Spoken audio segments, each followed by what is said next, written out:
2026 সালে হজ যাত্রীদের জন্য সরকারি ব্যবস্থাপনায় বিমান ভাড়া 12,990 টাকা কমিয়ে 1,54,830 টাকা নির্ধারণ করে 3টি প্যাকেজ ঘোষণা করেছে ধর্ম মন্ত্রণালয়। বিকেলে সচিবালয়ে হজ প্যাকেজ ঘোষণা সংক্রান্ত সংবাদ সম্মেলনে এ তথ্য জানান ধর্ম উপদেষ্টা ডক্টর আ.ফ.ম. খালিদ হোসেন। প্রস্তাবিত 3টির মধ্যে প্যাকেজ 1-এর খরচ ধরা হয়েছে 6,90,597 টাকা। প্যাকেজের দ্বিতীয় 2-এর খরচ ধরা হয়েছে 5,58,881 টাকা। আর প্যাকেজ 3-এর খরচ ধরা হয়েছে 4,67,167 টাকা। বেসরকারি ব্যবস্থাপনায় সাধারণ হজ প্যাকেজের মূল্য নির্ধারণ করা হয়েছে 5,09,185 টাকা।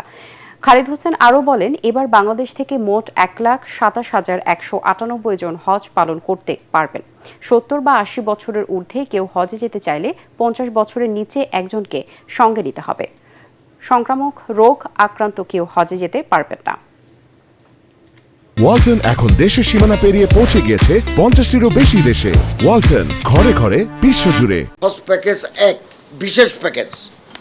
এই প্যাকেজে হজ যাত্রীরা মক্কায় হারাম শরীফের বহিরাঙ্গন থেকে সর্বোচ্চ 700 মিটারের মধ্যে হোটেলে থাকবেন। এই প্যাকেজের খরচ ধরা হয়েছে 6,90,597 টাকা। হজ প্যাকেজ 3 এটি সাশ্রয়ী হজ প্যাকেজ। এই প্যাকেজের খরচ ধরা হয়েছে 4,67,167 টাকা।